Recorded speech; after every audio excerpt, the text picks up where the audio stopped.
दोस्तों, मैं अलीना मेहता आज आप सबको गीता के बारे में कुछ जानकारी देना चाहती हूँ।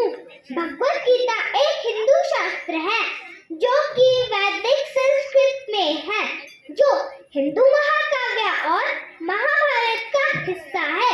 भगवत गीता में 18 अध्याय शामिल है जो कि शासन हिंदू के होते हैं। भगवान कृष्ण और पांडव राजकुमार अर्जुन के बीच हुई वार्ता का एक वर्णन है। इस पाठ का बयान तब किया गया जब कौरव और पांडव की सेनाएं एक दूसरे के विरुद्ध खड़ी थी। भगवान इस पाठ का बयान तब किया गया जब कौरव और पांडव की सेनाएं एक दूसरे के विरुद्ध खड़ी थी। भगवान कृष्ण ने अर्जुन के रथ को प्रभावी रूप से कुरुक्षेत्र के युद्ध क्षेत्र में शामिल हुए। उस दौरान अर्जुन जैसे महान योद्धा भी युद्ध के मैदान में दुविधा में पड़ गए कि कैसे मैं अपने ही लोगों के खिलाफ शस्त्र उठाऊं। तो इसी दुविधा में से बाहर निकलने के लिए भगवान कृष्ण ने अपना कर्तव्य पूरा करने की सलाह दी।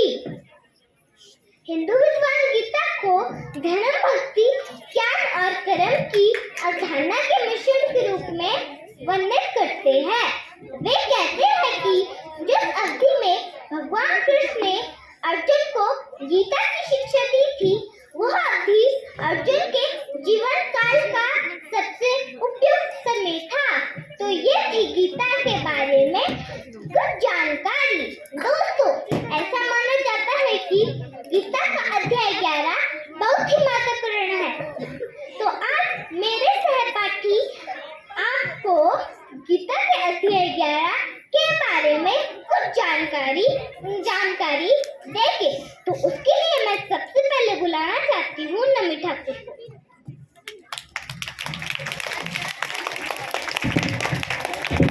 कृष्ण जो हम आपको आज तक दिखे हैं वो उनका असली रूप नहीं है, असल में वह कुछ और है। दोस्तों, गीता का ये सार 11 है, विश्व रूप दर्शन योग। इस अध्याय में अर्जुन कृष्ण का विश्व रूप अपनी आंखों से देखना चाहते हैं। जैसे हम और आप एक दूसरे को देखते हैं, वैसे ही अर्जुन कृष्ण का विश्व रूप अपनी आंखों से देखना चाहते हैं। मैं नमी ठाकुर आप सभी को नमस्कार करते हुए इस अध्याय को प्रारंभ करता हूँ। अर्जुन उवाच मदनुग्रहाख्य परमं गोवीयमध्यात्म संगीतं यत्त्वयोक्तं वचस्तेन मोहोऽयं विगतो मम। अर्थात अर्जुन कृष्ण से कहते हैं कि हे कृष्ण, आपने मुझ पर एक विशेष कृपा की है। आपने मुझे परम गोपनीय आध्यात्मिक उपदेश कहे, वेद और उपदेशों का पूरा ज्ञान निचोड़कर उसका राज आपने मुझे बताया। इसी वजह से वह गहरे अर्जुन का सारा ज्ञान नष्ट हो चुका है।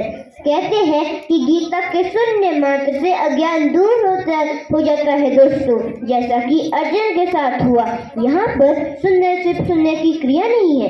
जैसे अध्यापक को सुनने से आप परीक्षा में पास नहीं हो जाएंगे, लेकिन अगर आप अपनी पूरी आज्ञा से सुनेंगे तो ये निश्चय है कि आप अवश्य पास हो जाएंगे। धन्यवाद।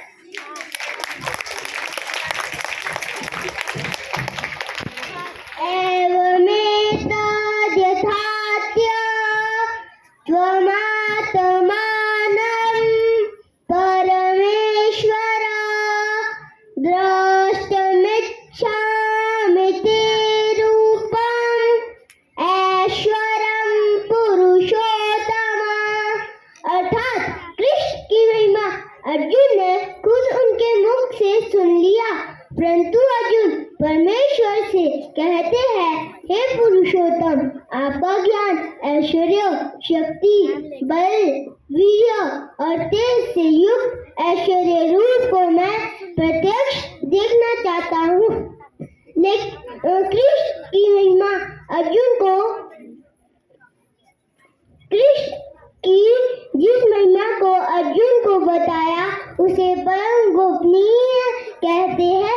बड़े बड़े ऋषियों को भी उनके बारे में नहीं पता था, चाहे वो, लेकिन कृष्ण के लिए उनके भक्त ही सब कुछ है, चाहे वो अर्जुन हो या आप हम।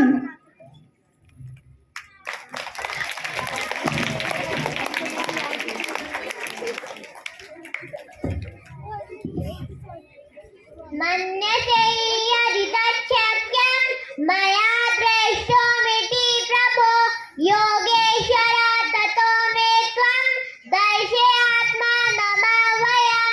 अर्थात हे प्रभु, यदि मेरे द्वारा आपका वह रूप देखा जाना शक्य है, ऐसा आप मानते हैं, तो हे योगेश्वर उस अविनाशी स्वरूप का मुझे दर्शन कराएं।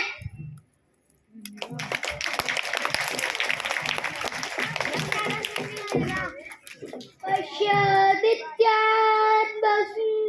रौद्रान् अश्विनो मरुतस्तथा बहुन्यदृष्टपूर्वाणि पश्य जह्याणि भारत।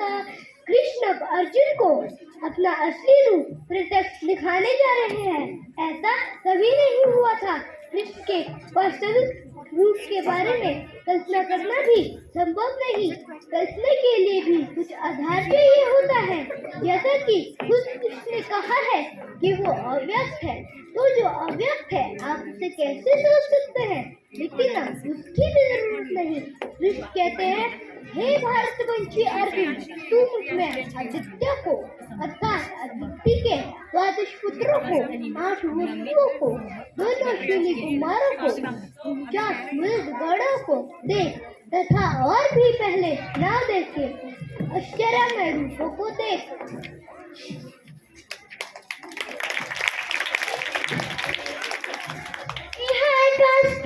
जगत कृष्णं पश्चाद्य सचराचरं मम देह गुणाकेश यच्चन्यदृष्टमेच्छसि। अर्थात कृष्ण जड़ अचेतन दोनों के अधिष्ठाता है, यानी कि नियामक, देखभाल करने वाले। जो भी इस दुनिया में कॉन्शियस और अनकॉन्शियस है, उन दोनों के मालिक है वो।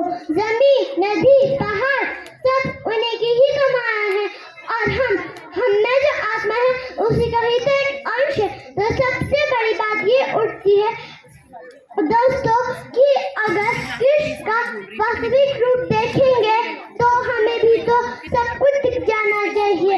ऐसा ही वो कुछ अर्जुन को बता रहे हैं। हे अर्जुन, अब इस शरीर में स्थित संपूर्ण जगत को देख, और भी जो भी देखना चाहता है तो उसे तू देख।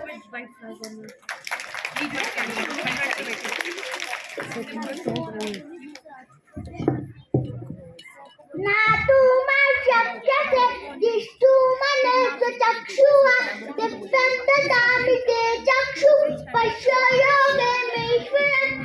कृष्ण अर्जुन से कहते हैं, हे अर्जुन, तुम मुझे इन आंखों से नहीं देख सकते, इसलिए मैं तुम्हें दिव्य आंखें दे रहा हूँ, इसलिए मेरा योग ऐसा देखो।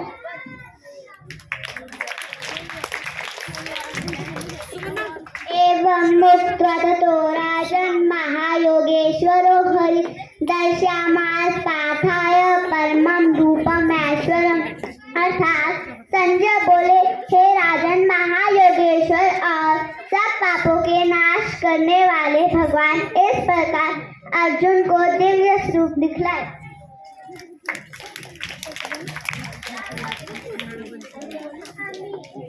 अमियत्वां सूर्यसंगा विशन्ति तेजस्विता पंजरो गरन्ति स्वस्तित्वा महर्षिसिद्धसंगा सुवन्ति तत्त्वा स्तुतिभिः पुष्टकलाभिः। अर्थात अर्जुन कृष्ण के विराट रूप को देखकर अपनी सामर्थ्य उनका वर्णन कर रहे हैं। धरती से आकाश तक जितनी भी विषय है उनमें उन्हें सिर्फ और सिर्फ कृष्ण दिख रहे हैं। अर्जुन आगे बताते हैं कि देवताओं के समूह कृष्ण में प्रवेश कर रहे हैं। उनमें से भयभीत होकर हाथ जोड़े कृष्ण के नाम और गुणों का उच्चारण कर रहे हैं। उनमें से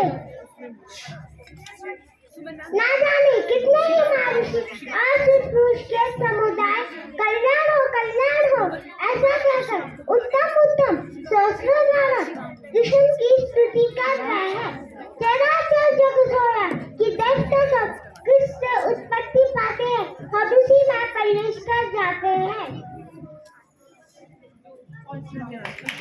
Now I would like to call Shivang for his performance.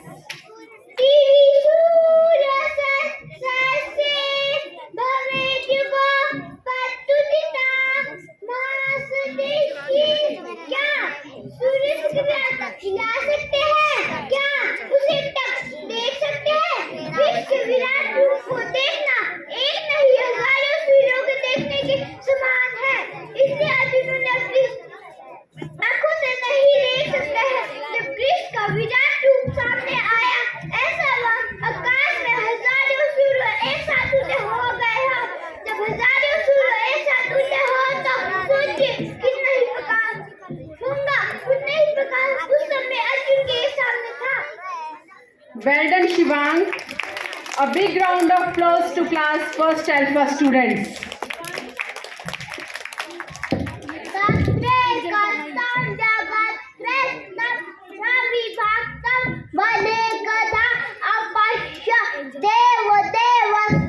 शरीरे पांडवस्तदा, अर्थात कृष्ण अपना विराट रूप अर्जुन को दिखा रहे हैं, क्योंकि ये दुनिया प्रकृति हम हमारी आत्मा सब उसी का ही कार्य है।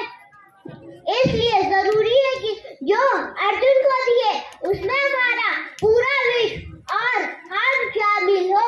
संजय कहते हैं कि पांडव पुत्र अर्जुन ने उस समय अनेक प्रकार से अलग अलग और पूरे जगत को देवों के श्री कृष्ण भगवान के उस शरीर में स्थित देखा।